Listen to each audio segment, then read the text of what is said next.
The Siege of Kut was one of the most humiliating defeats in British military history and one of the most dramatic episodes of World War I in the Middle East. It began with ambition. When war broke out in 1914, Britain's primary concern in Mesopotamia was not glory, but security. The region contained vital oil supplies near the Persian Gulf, essential for the Royal Navy. British and Indian troops quickly occupied Basra, securing the coastline. What followed, however, was a bold and ultimately reckless push northward toward Baghdad. By late 1915, British commanders believed the Ottoman Empire was collapsing. Intelligence underestimated Ottoman resistance and confidence ran high.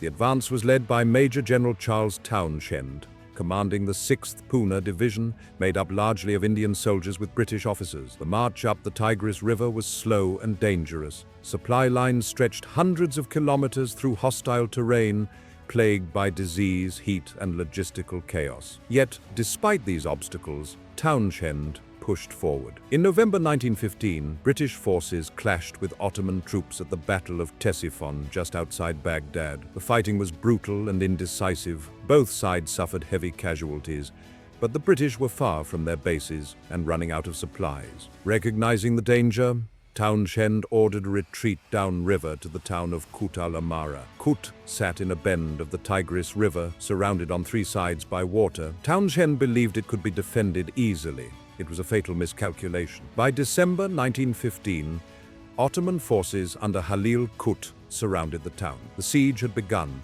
Inside Kut were nearly 13,000 men, British and Indian soldiers, cut off from the outside world. At first, morale remained high. Townshend was confident relief would arrive quickly. London shared that belief. They were wrong. The Ottomans tightened their grip, building trenches, artillery positions, and defensive lines around the town. They controlled the river and cut supply routes. British attempts to break through from the south turned into a series of disasters. Between January and April 1916, multiple relief attempts were launched along the Tigris. Battles at Sheikh Saad, Wadi, Hana, and Dujaila resulted in horrific losses. Thousands of British and Indian troops died trying and failing to reach Kut. Each failure deepened the tragedy. Inside the town, conditions deteriorated rapidly. Food shortages became severe. Horses, mules, and even pets were slaughtered for meat. Soldiers weakened from hunger and disease.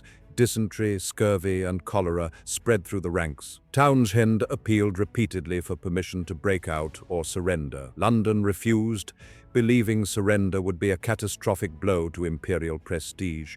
Desperate measures were attempted, including a secret plan to bribe the Ottomans with gold to allow the garrison to withdraw. The offer was rejected. By April 1916, starvation had become unavoidable.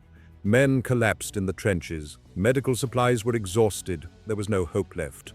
On April 29, 1916, after 147 days under siege, Townshend surrendered. Nearly 13,000 soldiers marched into captivity, the largest surrender of British-led forces until Singapore in 1942. But the suffering did not end there. The prisoners were forced on long marches across Mesopotamia and Anatolia. Many died from exhaustion, starvation, and abuse.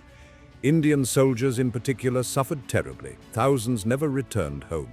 For the Ottoman Empire, Kut was a rare and powerful victory. It boosted morale and demonstrated that Ottoman forces could defeat a major European power in the field. For Britain, it was a shock. The defeat exposed deep flaws in planning, leadership, and logistics. A public inquiry followed, careers were destroyed, and Mesopotamian command was reorganized from top to bottom. Ironically, the story did not end in failure. In 1917, a rebuilt and better prepared British force returned, captured Baghdad, and regained momentum in the region. But Kut remained a symbol, a warning of arrogance, underestimation, and the human cost of imperial ambition. The Siege of Kut was not just a military defeat, it was a humanitarian disaster, a logistical nightmare, and a moment when empire collided with reality. Today, Kut stands as one of World War I's most haunting reminders that modern war punishes mistakes without mercy, and soldiers always pay the highest price.